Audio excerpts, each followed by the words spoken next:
Good afternoon, everybody. Welcome to Turfgrass Epistemology. I'm TravisShaddox. It's a special Thursday afternoon edition of the show. We've been going over nitrogen for, a month, I guess, foliar nitrogen for the last week or two. And we're going to end this is leap year. So February 29th, we're going to end the nitrogen foliar topic for this month with what I think is one of the better papers. And then next month, we're probably going to move into either phosphorus or potassium. So I've looked and I've tried really hard, okay, on Google Scholar. I've typed in Doug, I've typed in Marty, I've typed in Beth, I've typed in all these names and try to see, where's everybody at in the citations.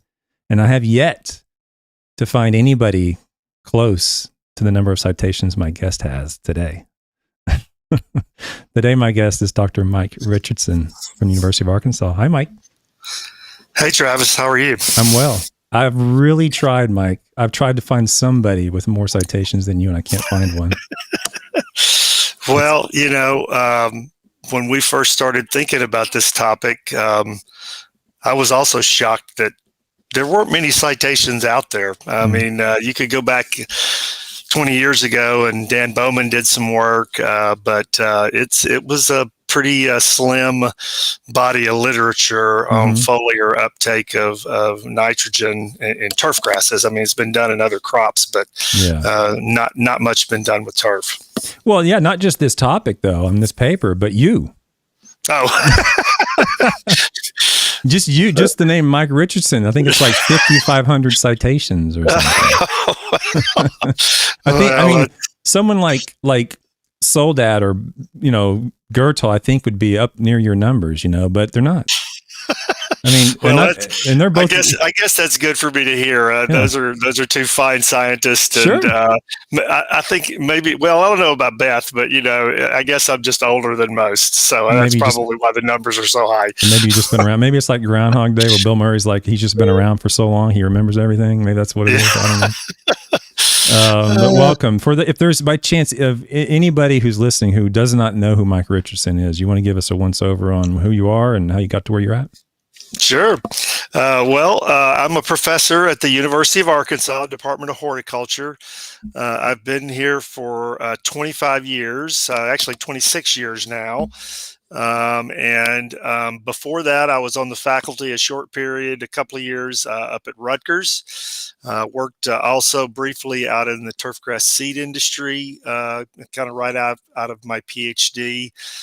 But been working on turfgrass systems now for over 30 years, and it's been a great ride, and I've enjoyed every minute of it, and enjoyed the work we do, but probably enjoyed the people that I've been able to interact with as scientists and golf course superintendents and lawn care operators and the whole gamut. It's just a great industry to work with. Yeah. Where are you at now in your progression in your career? Are you sort of sunsetting things out? Are you still running full steam ahead, or what's going on?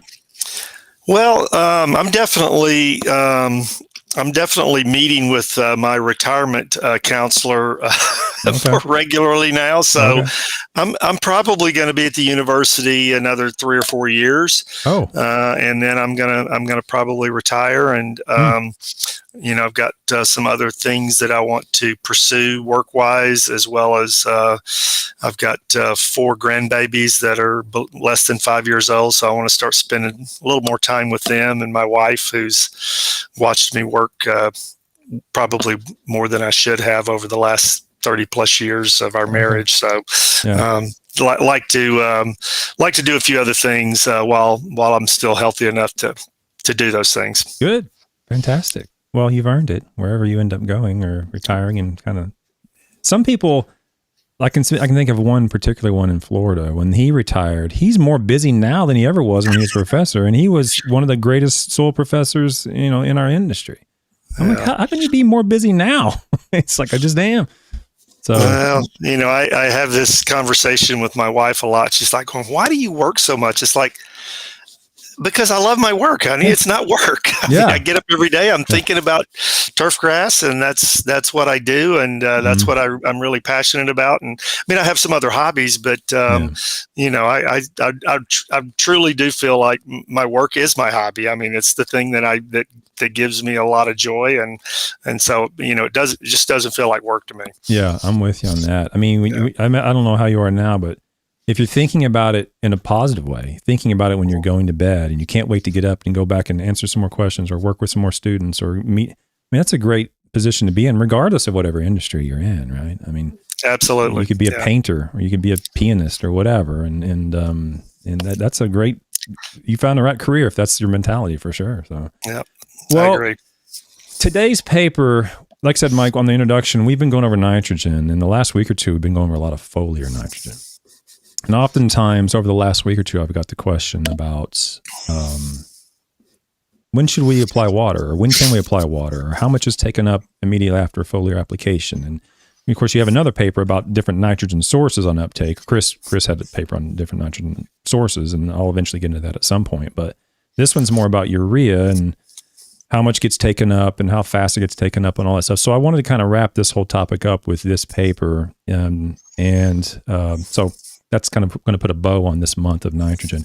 But before we get there, as people in the science industry, the science world know, this paper was written by Chris Stiegler, and I thought you might want to have an opportunity to kind of explain who Chris was, and kind of give him the due respect needed for his contribution to turfgrass science. Well, I certainly appreciate that opportunity, Travis. Excuse me. Chris was my first PhD student here at Arkansas, and he hailed out of Oklahoma. His father was a soil scientist at Oklahoma State, and eventually the department head there in the soil science, or I think it was crop and soil science department. But anyway, Chris went through the turf program over there, and then went out and worked a period of time in the industry as an assistant golf course superintendent, and then decided to come back to Oklahoma State and get a master's degree with Greg Bell, and kind of got into the research, and then reached out to me and came over and visited, and we talked about some things and kind of hit it off, and so he came here to work with me, and as I typically do with my PhD students, I want them to work on something that gets them excited. So I usually give them 4 or 5 ideas that I'm thinking about, but I'm open to whatever ideas they might have as well. But one of the ideas that I was thinking about at that time was this idea of foliar nutrition. Because it was becoming very obvious that the golf course superintendents especially, but other turf managers as well, were really starting to use liquid applications of fertilizers more than they had ever used the decades prior to that. And there were lots of foliar products that were coming to market, and I was getting a lot of questions about them, and frankly didn't have many answers. And so we settled on this project, and Chris was really just focused primarily on nitrogen uptake. It's not an easy thing to study, and we couldn't make it much broader than that for a dissertation. But anyway, he took a deep dive into nitrogen uptake through foliage on putting green turf, on bent grass and Bermuda grass putting greens. And really did some fabulous work, and got 3 what I consider to be really solid papers out of that work that he did. And then Chris finished up his degree in 2010, and was interviewed and got offered a turfgrass physiology ecology position at Texas A&M, and so he took that position. Went to College Station, I think he went down there in maybe August of 2010. He and his wife had just had a baby, and they moved down to College Station. And then just a few months later, on Christmas Eve, he was driving back to Oklahoma to see his family and Jenny's family, who was also there in Oklahoma. And really bad rainstorm, and a vehicle was approaching and in a curve hydroplaned and hit them head on, and killed both Chris and Jenny, and their little 6-month-old baby Emily survived the accident. Was 2 broken legs, injured, and she was in the hospital for quite a period of time. But it was a real tragic loss. For me personally, because Chris had been such a close, like a son to me and a friend, and a real tragic loss to the turfgrass industry, because he was really a bright, shining young star that was that had the potential to do some really great things as a faculty member. And so again, it was a real tragedy, but one of the things that came out of that was I immediately started thinking about Chris's impact on our science, and it inspired me to basically go to the Crop Science Society in the C5 division, where the turf scientists reside, and propose a scholarship that was named after Chris, and would be a scholarship that would support graduate students to come to our meeting, because my experience in C5 has always been that the graduate students are oftentimes the stars of the show, and it's been a really great. It's probably been the one thing in my career. You talked about a lot of publications, but that doesn't mean anything to me like I think the impact that the Stiegler Travel Fellowship has had on me personally. Just the satisfaction of seeing. I think we're up over 100 students and probably over $100,000 in scholarship support that we've been able to give in the last 14 years to graduate students to come to that meeting. So again, it's a sad story, but it's also a story that I think has a big impact on a lot. Has had a big impact on a lot of people, and so for that, I'm incredibly proud. Yeah, you should be. And that scholarship is funded by a golf tournament. Is that the primary source of funding for that? Well, we started off, we just started asking people to donate. And so, we got donations from, companies, groups like the USGA, GCSA, people like that, individuals were supporting it. But we have had, I don't know how many we've got, had 5 or 6 golf tournaments as well that were fundraisers at the crop science meetings. And so we've been able to build that, that fund up to a point now where we're, like I said, offering anywhere between 6 and 8 scholarships a year. And I think they're at about $1,500 a year now for travel scholarships. Nice. I mean, if there's somebody listening that wanted to contribute, is there a way they can contribute, or is it more like through the golf? Yeah, there is. I mean, there's actually a fund in the Agronomic Science Foundation, which is kind of the fundraising arm of the Tri-Societies. And so I don't have the web link right off the top of my head, but if somebody wants to email me, I can provide that information. Okay. And we'd love to have people get involved in it. Good. Well, I appreciate that. Like I said, with his impact, it's really amazing the impact he had with the little time he was here. I mean, it's like the papers he published were substantial and have been built on since then. So, I don't want to go through this without acknowledging him and his efforts for sure. So, no, I appreciate that, Travis. Yeah, sure. So with that, we're going to talk about foliar nitrogen uptake and to putting green grasses. The title of this is Foliar Nitrogen Uptake Following Urea Application to Putting Green Turfgrass Species. And in here, you're going to have, I think it's Tiff Eagle and bentgrass. I think it's A1 bentgrass. I think, if I'm not mistaken, I can't recall. That's correct. A1. And this was published in Crop Science in 2001. So if you can, Mike, instead of maybe just reading through the introduction, you want to you kind of did give us the introduction a little bit about kind of the setting as to why this was of interest to you, and how you kind of formulated the study with Chris, I suppose. And then, began the study, I guess, with his PhD. So I guess, why don't we just skip to the objective, because that's at the end of the introduction, and then we can kind of talk about the study itself. What do you think about that? Yeah, that's fine. So yeah, just a little more background on it is that, the place where there was the most activity in terms of foliar fertilizers being used was obviously on putting greens, and there were a number of reasons that superintendents were moving in that direction, and one was that they were oftentimes spraying the greens with something every week anyway, whether it was a wetting agent or a fungicide or something else.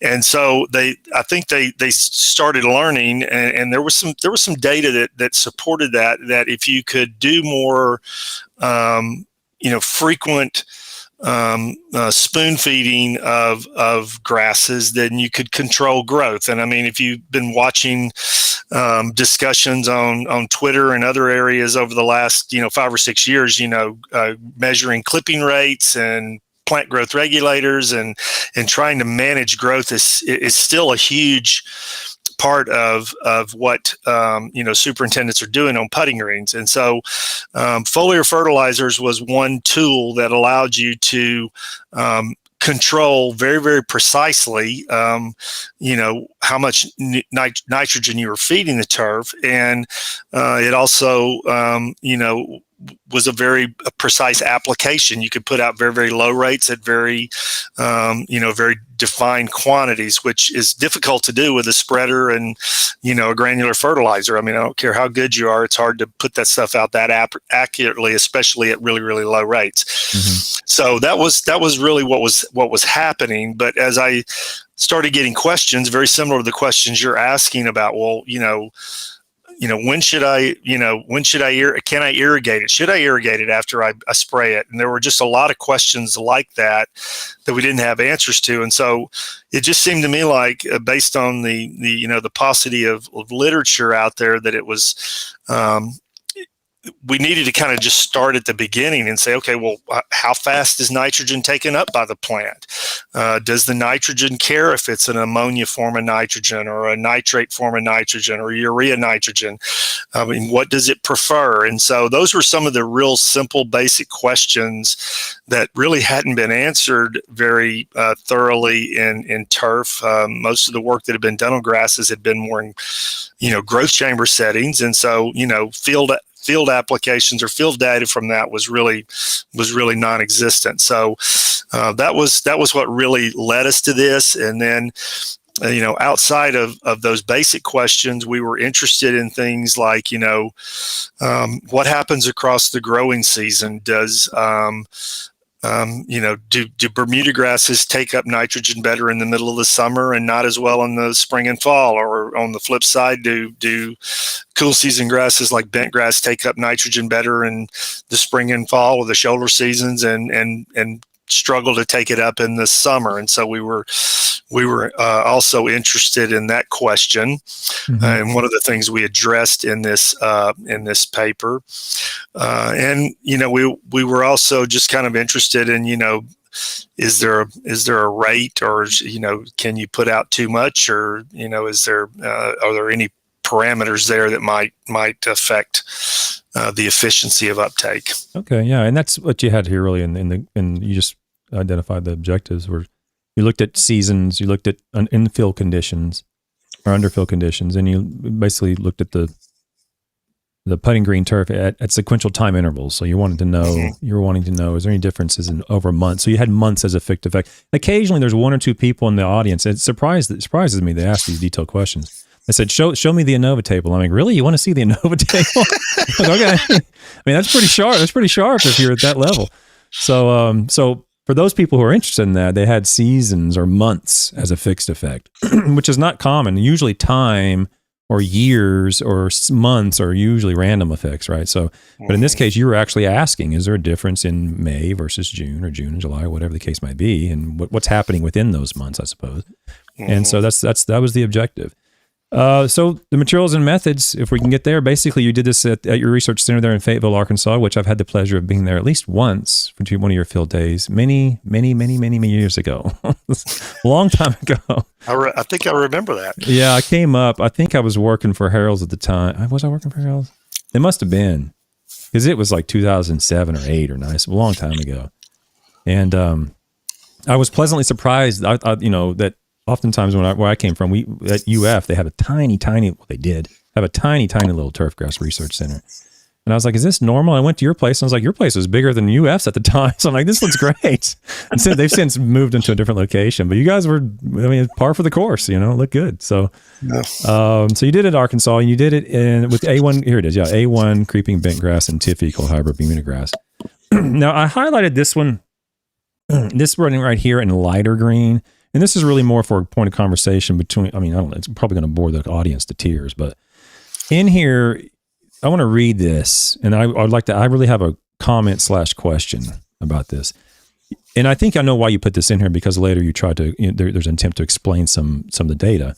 But it says, from a diffusion standpoint, differing nitrogen concentrations in leaves could have an effect on the amount of foliar nitrogen taken up by the plant. So that makes sense. If it's loaded up and there's a diffusion issue, it's not going to diffuse if it's high concentrations and you're going from low to high.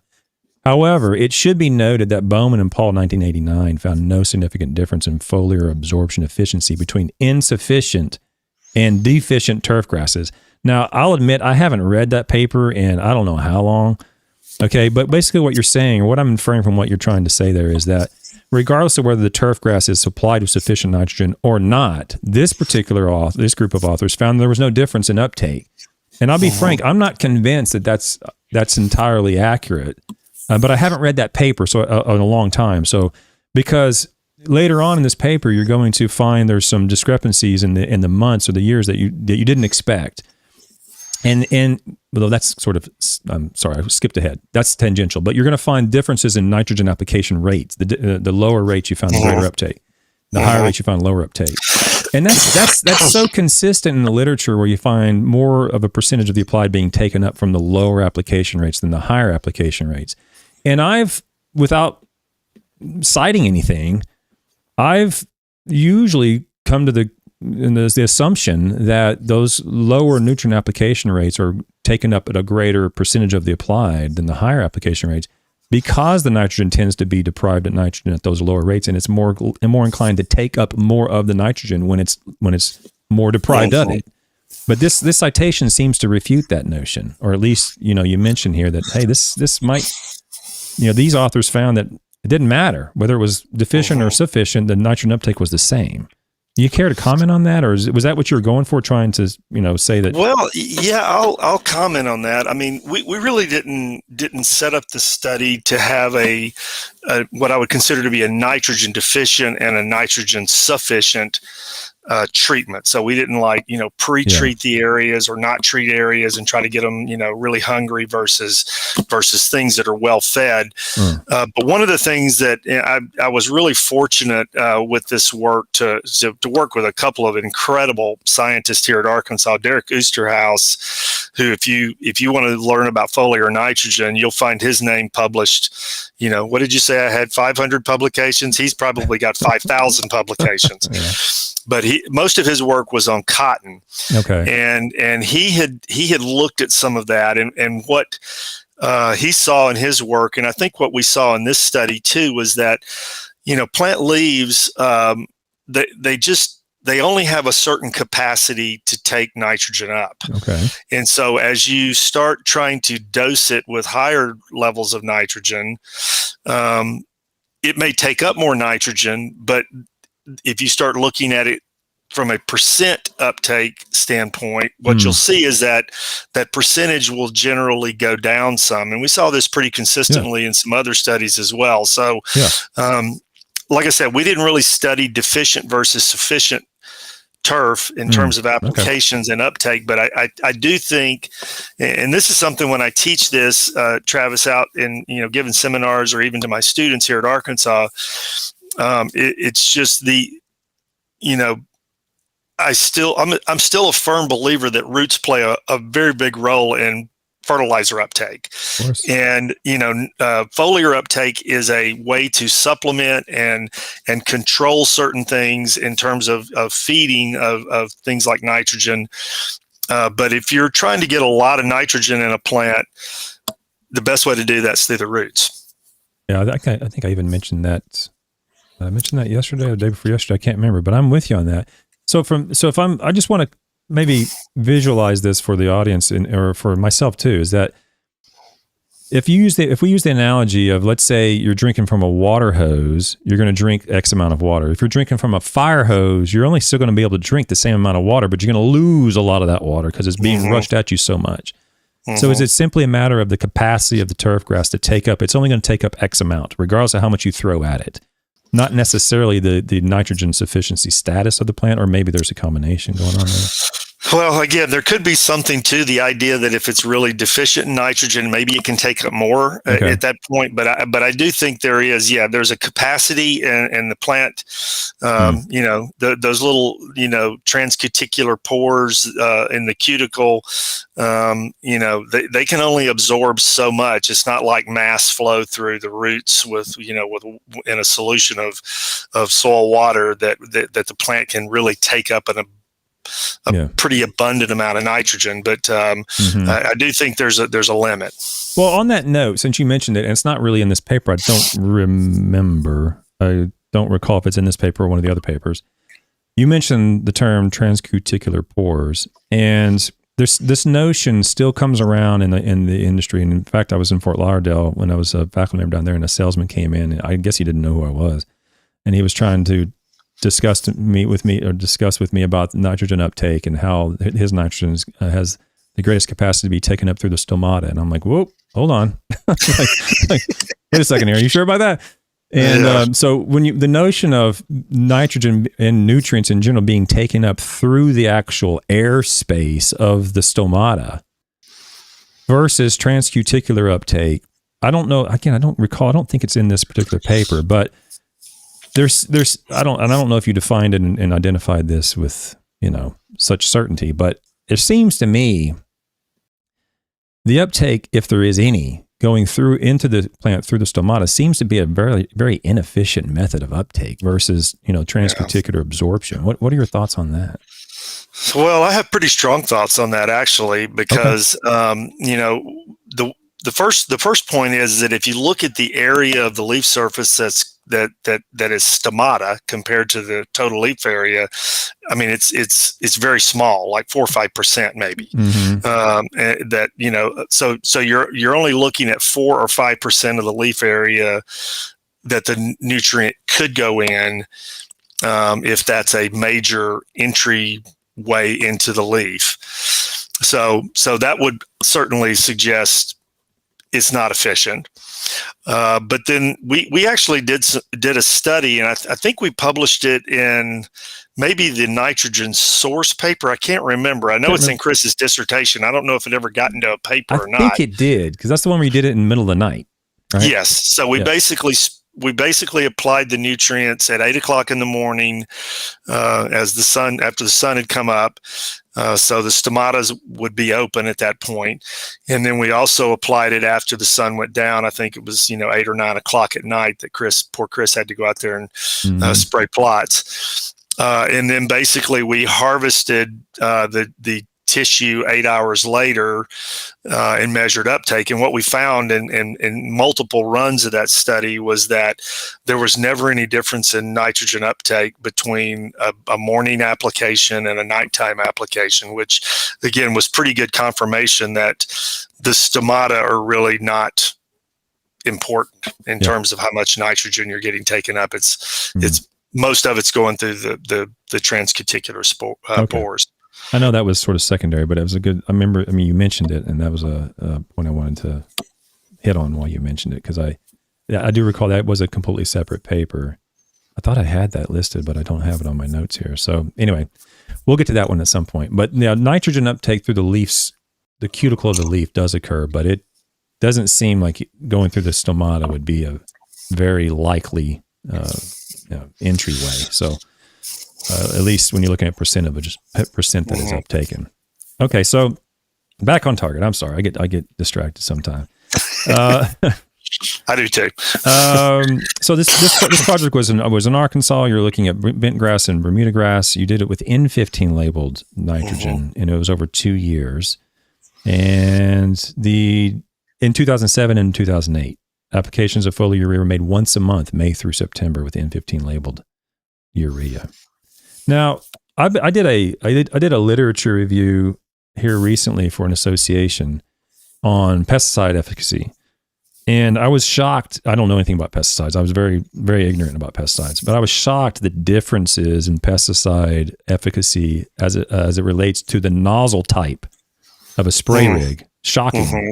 And it doesn't necessarily mean one nozzle type's the best. It happens to be if that particular pesticide is made to go in the soil or made to go through the leaf or whatever the case is, you have to be very specific. And in here, you actually mentioned this a little bit here. A hollow cone spray nozzle was selected to produce a fine atomized spray pattern for even thorough plot coverage, further facilitating foliar nitrogen uptake. And the reason I mention that is, from a pragmatic perspective, this is not really investigated in this study, but it does offer the opportunity for you and I to at least, mention to the audience that spray nozzles do matter, depending upon what you're targeting. Right? In terms of you want to do a liquid application to the soil, you want to do a foliar application, have it stick on the leaf. This does matter. Do you care to talk about that a little bit?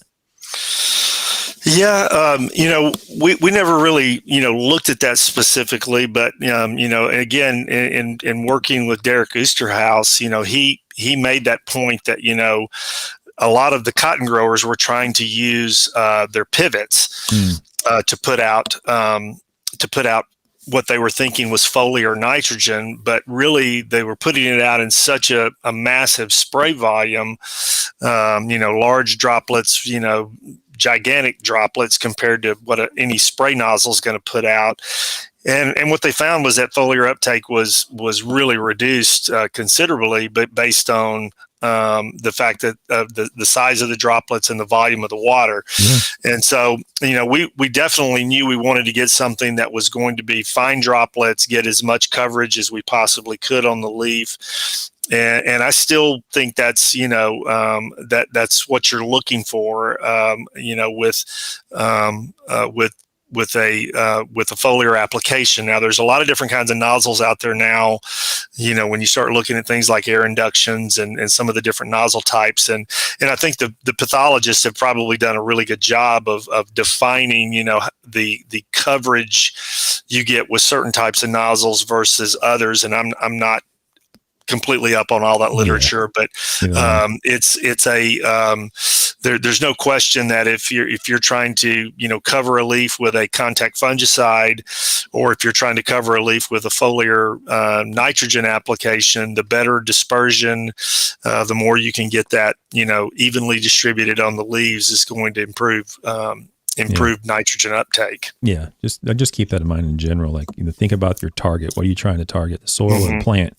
And try to make the best decision you can in your nozzles. So real briefly, looks like the rates were 0.1, I guess. I'm trying to convert this into English. 0.1 pounds. And I had to go back and look at that this morning. I think it's 0.1 and like a quarter pound. A tenth of a pound and a quarter pound. Tenth of a pound and a quarter of a pound. Yeah, I mean, these are the two rates you guys went out with.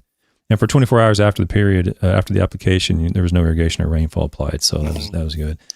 Before we jump into the results, which are coming up right now, let me ask a question from chat.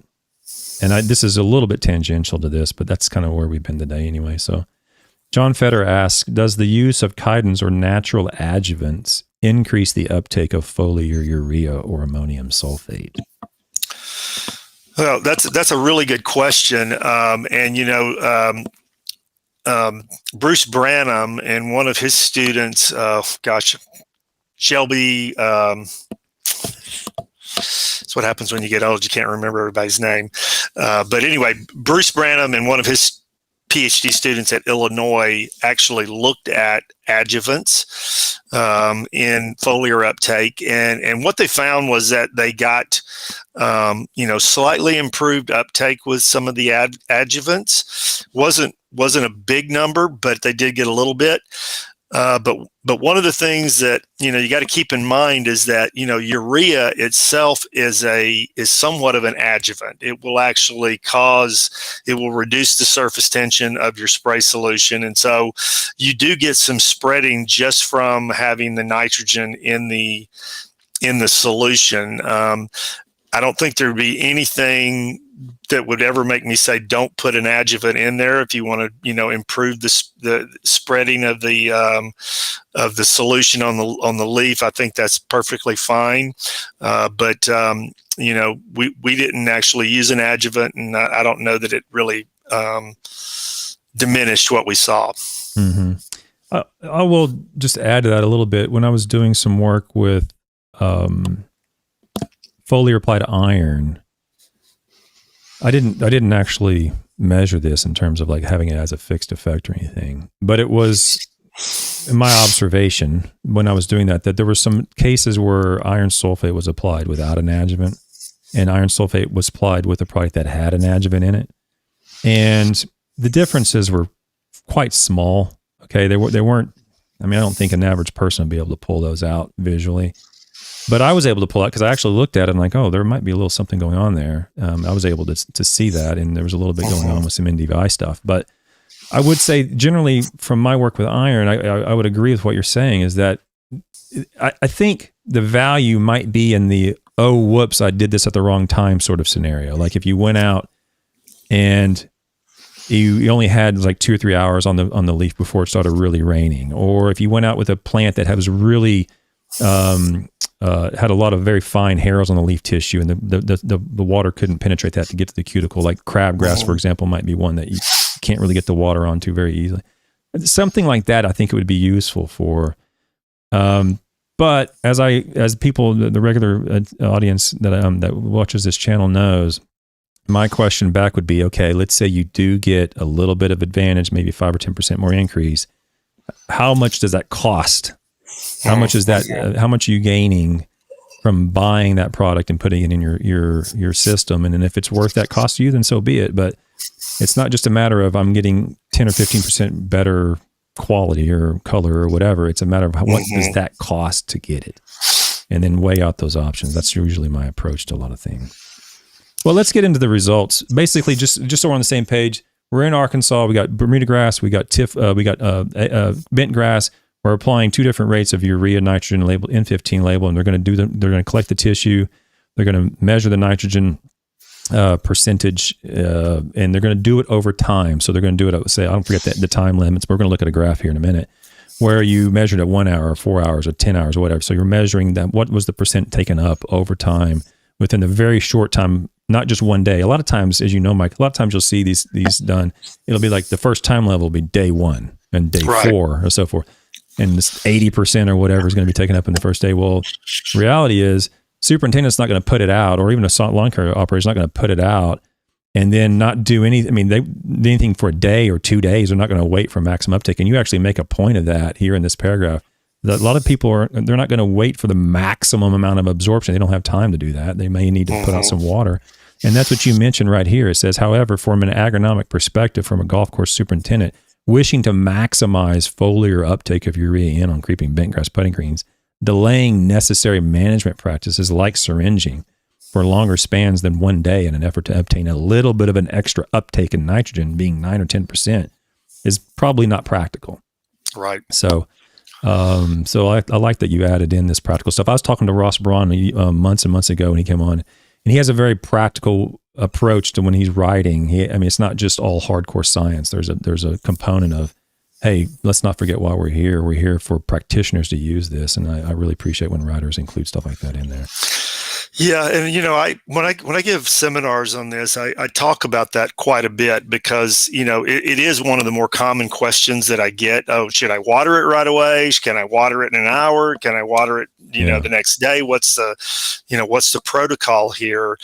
Mm-hmm. And as we'll see here in a few minutes, uptake happens within the first few hours. I mean, that's where you're going to get, probably 90% of the uptake that you're probably going to get over the course of a 24-hour period is going to happen there in that first few hours. Yeah. And so, waiting just a few hours, you're going to probably maximize what you're trying to do. But the other point too that I think is worth noting is that, if you sprayed a foliar application and it had been on the turf for an hour or a couple of hours, and then you needed, for whatever reason, to syringe, or you needed to put some water out to water something else in, Mm-hmm. whatever the case may be, that nitrogen is not really lost. Okay, the nitrogen that may still be on the leaf surface may get washed into the soil, Mm-hmm. and most likely those surface, feeder roots are going to pick it up. And so I always tell people, it's like, look, if you have to, just do it. I don't think there's a big downside of it. If you're trying to get foliar uptake, you don't want to water it right away. That's probably the other big take-home message, is you don't want to put water on it right away, or even put it out in a very high volume of water. And again, Bruce Branham's work, they showed that when you get, up to, 60, 80, 100 gallons per acre spray volume, you won't get as much foliar uptake as you do at maybe 20 or 40. Yeah. Yeah. Well, here's the graph you're talking about. This is one of the graphs that, there's a couple of graphs that I've ripped off of scientists over the years. This is one of them.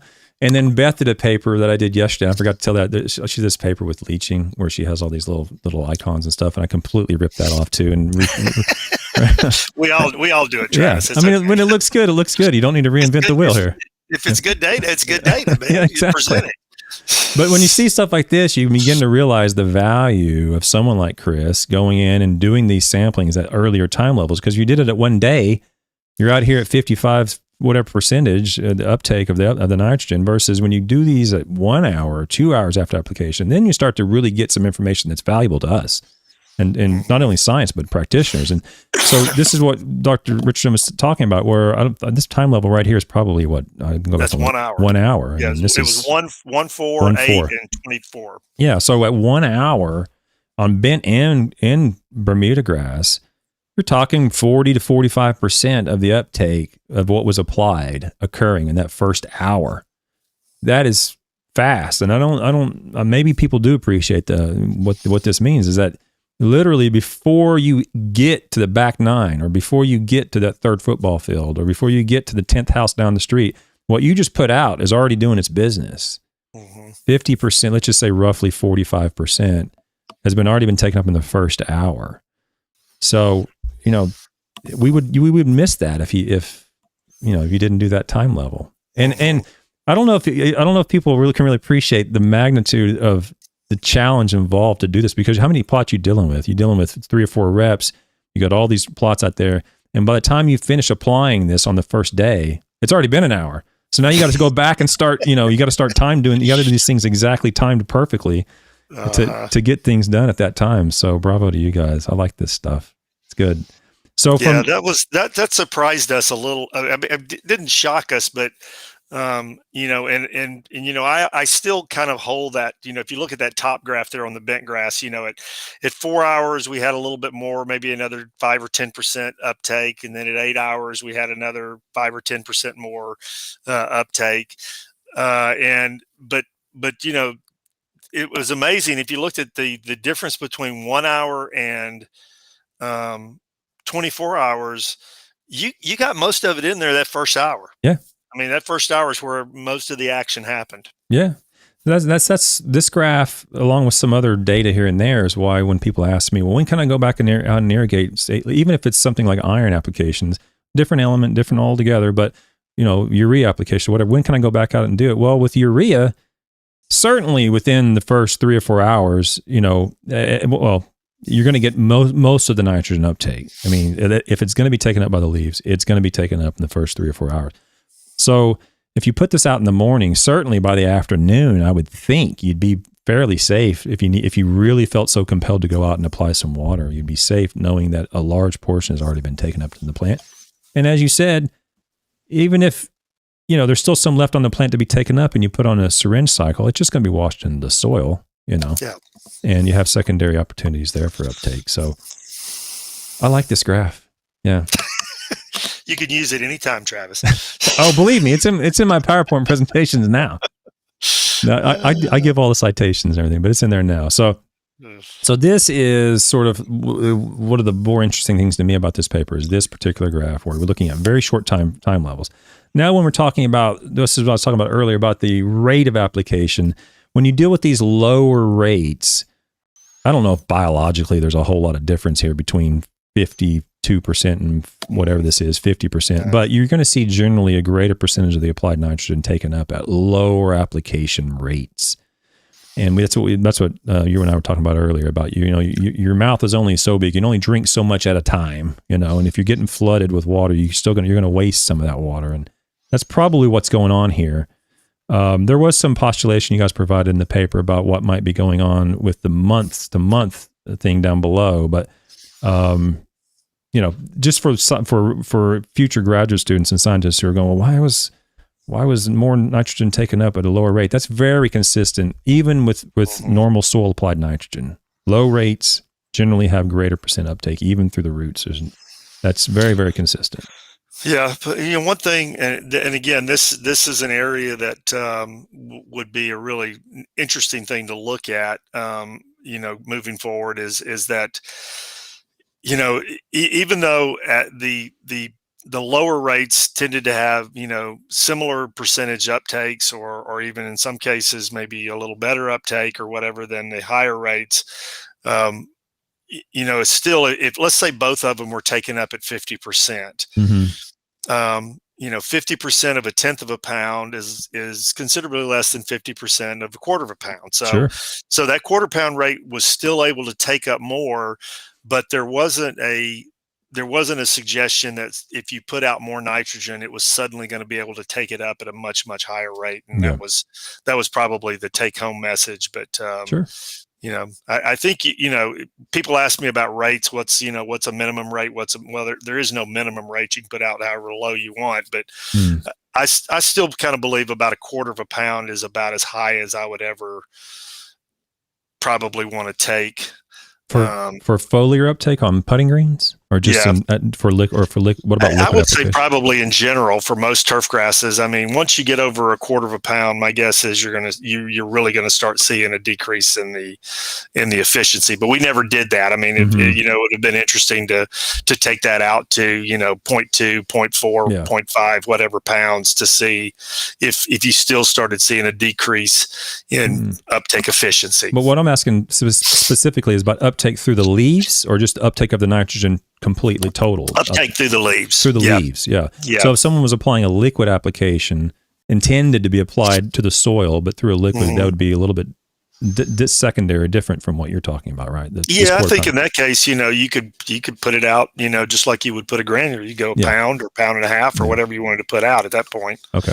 All right. So here's the graph about your hypothesis about, do the shoulder seasons matter, or does the time of year matter? And you acknowledge in the discussion, which we're not going to go into. The discussion is actually quite lengthy in this paper about this result, really. And why were there differences among years, and what you were expecting to see didn't quite line up with what you found in terms of the times of the year. Do you care to comment on that? Yeah, well, again, one of the reasons we were interested in this, and I hate to admit this, since Chris graduated in 2010, there's still a paper in his dissertation that we never got published. The data was kind of messy, and I think at that point I was like going, well, if Chris is not here to straighten out this mess, I don't know that I want to do it. But in cotton. One of the things that they found very clearly is that, cotton produces a determinate leaf. That means it grows a leaf, and then that leaf is there basically throughout the life cycle, of that plant until it produces a boll and seeds, and then it eventually, will die. And what they found in that, and they did some really elegant work, is that as plant leaves age, the cuticle wax actually gets thicker.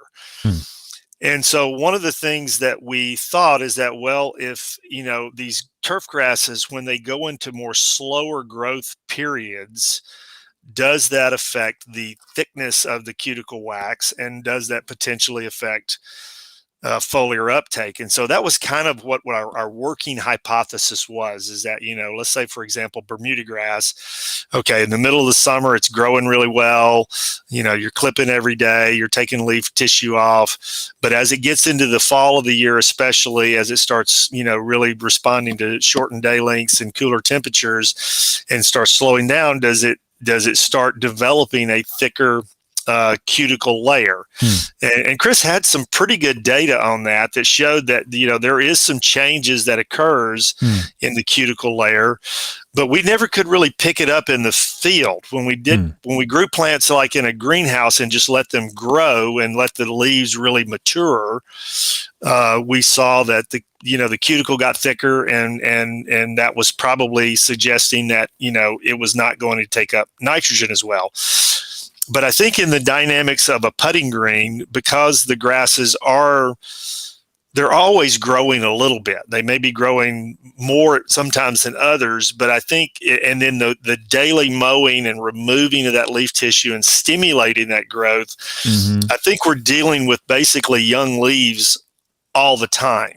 And so, even though we had some slight differences from month to month on both species, there was just never a pattern that we could, really put any faith into the data that, okay, well, they take up nitrogen better in the middle of the summer or in the shoulder seasons or whatever the case may be with either species. It was just, the data was it was just a little messy, and we never saw any trends that we felt comfortable, publishing, putting a stake in the ground and saying, this is what's going on. Yeah. Well, this graph that we're looking at is what if you were going to expect greater uptake in the shoulder seasons for bent grass, you would expect to see more uptake in May, less uptake in the summer, and more uptake in September, October. Something like that's kind of what you're going for. And in the case of Bermuda grass, you'd expect to see the opposite, right? Greater growth and so forth. But it's often humbling whenever stuff like this happens, because every now and then Mother Nature gives us a little bit of insight into her mysteries, and then something like this happens. She goes, you don't know what you're talking about. It's like we just barely get an opening, because the more it grows, you go, well, the more it's going to take up. But really, yes, it should take up more, but you don't know. Now, there's always so many other factors involved. You can't necessarily predict that. So I like work like this, even if it doesn't line up exactly with what we would expect. Actually, I prefer it when it doesn't line up with exactly what we expect, because it gets me to start thinking, well, what else is going on? And it's not quite so clear as what you would expect. I don't know. I prefer seeing stuff like this. So thank you for putting that in there, even if it's not exactly what you're looking for. Well, we tried and we didn't find enough to again make any firm statements on it. But if you looked at that graph again, if you scroll back up there and just look at it, again, we're talking between 40 and 60% uptake every month of the year. And so, I kind of concluded from that is that, well, you're going to get pretty good foliar uptake as long as that grass is active. Yeah. Is it going to be the exact same percentage every time you spray it or every month of the year? Probably not, but you're still getting pretty good uptake. And I'll ask you a question, because you've done more fertilizer work than I have. I mean, what's a percentage uptake of a soil applied nitrogen? Well, in a good scenario, it would be around these numbers, 40 to 50%. If you were really tight with your methodology. We read a paper the other day that was closer to the lower 20s. And I even made a comment on the paper, on the podcast, like that's kind of low. So, I wouldn't expect to consistently see numbers of soil applied uptake consistently. I wouldn't expect to see it above 60. That would be extremely high. That'd be extremely high. So these numbers aren't that far off from soil applied.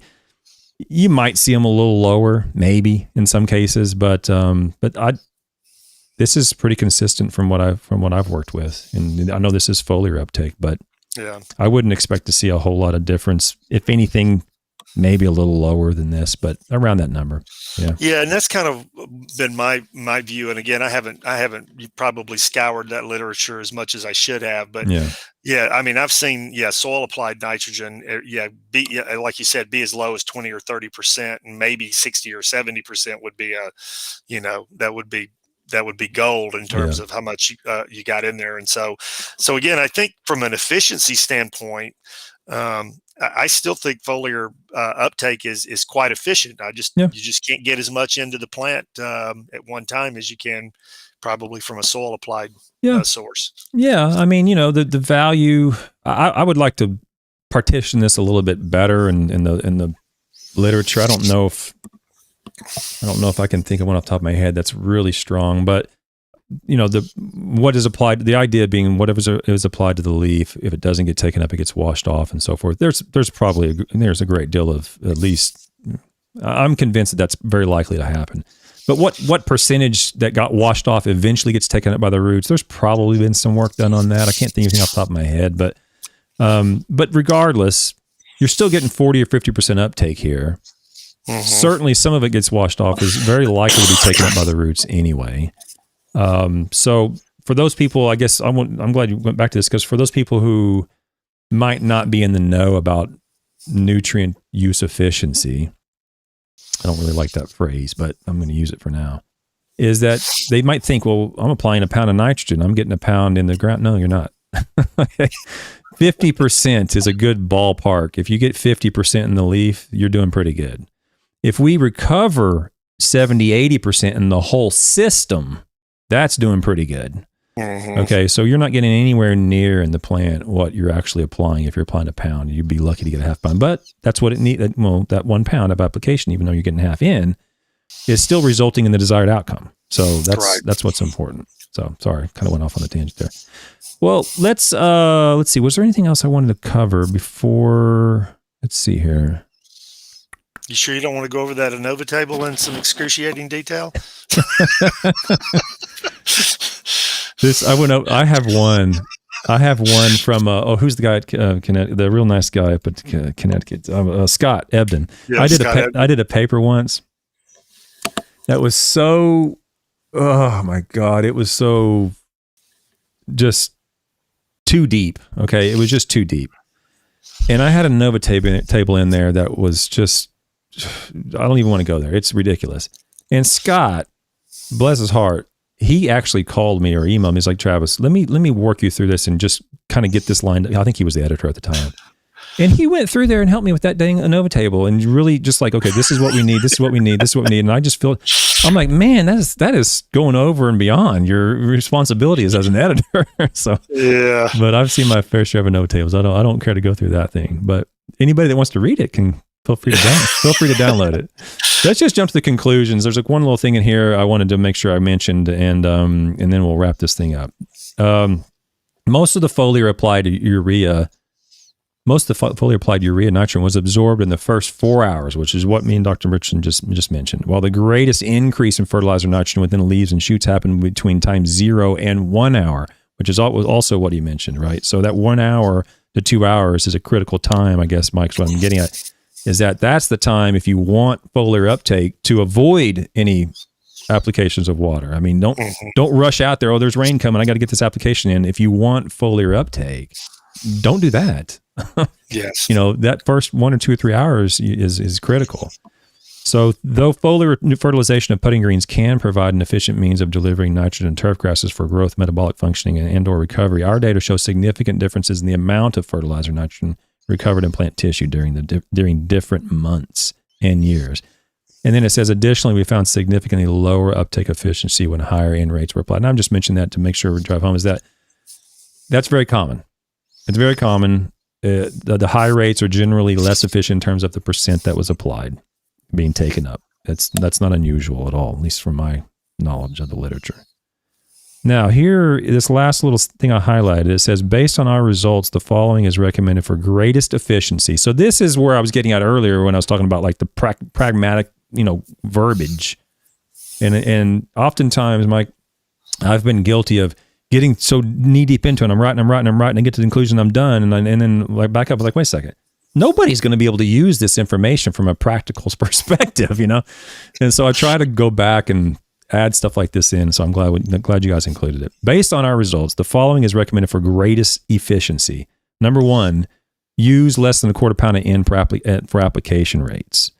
Number 2, wait several hours to maximize foliar uptake, then water it in, washing any absorbed urea, nitrogen, or ammonium nitrogen remaining on the leaf surface into the soil or root zone for second chance uptake by the root zone.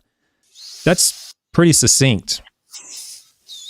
Apply it at this rate, no greater than a quarter pound. Let it sit on the leaf for a little bit, then water it in, and you have, I don't know if you want to call it a BMP, but a recommendation for the greatest efficiency of this sort of program. Is there anything that I'm missing there on that?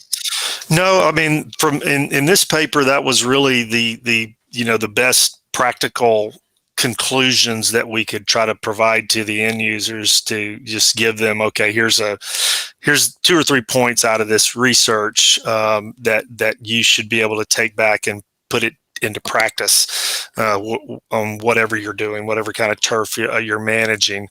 I will mention one thing from one of the other studies that we did and we published. We looked at ammonia volatilization in some of these foliar applied plots, and that was also something that we were concerned around. Similar to other studies, if you put the nitrogen in the soil under certain conditions, environmental conditions, soil conditions, the longer it sits there, the more opportunity for volatilization to occur. But really, we never saw significant amounts of volatilization from these plots. And so, Max Schlossberg has done some follow-up work and has used a more open chamber system to measure volatilization. And he showed some higher rates of volatilization than we did in our work. But I still think when you start looking at the percentages of volatilization, which in our work was like 1 or 2%, and 1 or 2% of a tenth of a pound or even a quarter of a pound is a few molecules. Yeah, it's nothing. Splitting hairs. Yeah. So I don't think there's any problem just letting it sit there for 24 hours and not watering it at all. I think you can do that. I don't think you're going to risk losing any more, but you may get a little more of that nitrogen taken up by the plant if you water it into the soil, or just a couple of turns of the sprinkler to wash it off whatever's left off the leaves. Yeah, well, you answered the last question I was going to ask you. Is like what if from me inferring what the paper said is that if you have a superintendent or potentially even lawn care or sport turf, if they're applying this in the morning or afternoon, a portion of them aren't going to irrigate anything that day, and then just tell them to turn the irrigation on in the morning or have it run the next morning cycle as usual, and you should be good to go. To some degree, are we being a little bit too fine-tuning-y? I mean, are we trying to split hairs here? I mean, should I water it 3 hours after or 6 hours after? I mean, well, you just let it sit there for 3 or 4 hours, and if you want to turn the water on, turn the water on. I don't know if there's going to be a major difference between these two scenarios. I don't know. Yeah, and I would say that too. I mean, like I said, if you're really putting it out with the intention of getting it taken up by the leaves, wait a couple 3 hours, and then at that point you can either water it or not water it, and I think you'll still be fine. Mike, let me look at the chat and see if there's anything let me see if I can get. I don't know if I can even get the chat. Let me see. So I'm not going to be able to ask all these questions. We'll be here for the next 2 hours. But some of these questions, let me just pick one or two out. So Turf Nerd in the chat says, for soluble fertilization, is it actually better to apply foliarly or get the nitrogen down to the soil? What are your thoughts on that? Well, I think it can be effective both ways. If you're looking for, a rapid, surge of growth. You're trying to recover from, a weekend of soccer matches or, other types of damage or things. I think, using soluble fertilizers in the soil and, again, being able to put out a rate that's going to be much higher than you're going to be able to use from a foliar standpoint, I still think is a good strategy and one I would recommend. But if you're trying to, just, maintain a certain consistency of growth, then I would say, the foliar approach probably will give you, better results maybe than more infrequent, larger applications of soluble materials to the soil. Yeah. If I can just add on that, when we're speaking, I think when Dr. Richardson is speaking, we're talking specifically within the context of urea, nitrogen, applying that as is. Obviously, if you're applying something else in there with it, like a fungicide, like an insecticide, whatever, the mode of action or the manner in which that pesticide should be taken up has to be considered. So if it's not a systemic pesticide, you don't want to wash it into the soil, right? Right. So same thing goes for any micronutrient applications. If I were to answer that question, I would say if you're not doing any micronutrient applications in there with the nitrogen, then to some degree it's irrelevant. Pick whatever you want to pick. But if you're including micronutrient applications, particularly iron, you don't want to wash that into the soil. You want to leave that on the leaf surface for a good 3 to 4, 5, 6 hours, get that absorbed into the leaf as best you can before you start turning on the water. So the question to Turf Nerd, I would say it depends. If you don't have anything else in it, then you can kind of pick your poison. But if you have other things in it, you would want to consider the efficacy of those other additional components when you're putting out foliar or liquid. Yeah, I'll make one quick comment on that too, Travis, is that, I get asked that question a lot. Well, what if I'm spraying my nitrogen with a fungicide and the fungicide says I should put it out at 80 gallons per acre and then I should water it in with 1/4 inch of water? I said, well, you can still put your nitrogen in the tank and put it out there, but never let it sit on the leaf for 2 or 3 hours if it needs to be watered into the soil because of the target that you're after. So, exactly. In that scenario, you always want to follow the directions for the pesticide, because the pesticide is going to cost you a heck of a lot more than 1/4 pound of nitrogen. So you want to make sure you're getting maximum efficacy for that, and you'll still get a boost from whatever the nitrogen is in there, but I wouldn't worry about foliar uptake at that point. And that goes, and it's the easy way to conceptualize that is if you're putting out fertilizer as a granule, you can put it out based upon BMPs for nitrogen. But if you sparge it with a pesticide, then you're locked in the labeled rate of that pesticide application. You don't have a choice on the nitrogen at that point. You have to apply it at the labeled pesticide rate. So it's a similar thing with foliar applications. Let me do one. I can only pick one more, guys. So let me pick one more, and then apparently you're very popular, Mike. So I gotta I gotta pick one more because I gotta pick up my daughter here in about 10 minutes. So, let's go with. I don't know the answer to this one. So, the question is from John Duncan. It says, "Has there been any research on foliar applications of nitrogen applied on a growing degree day schedule?" I can't think of something off the top of my head. What do you? Yeah, I haven't seen anything like that.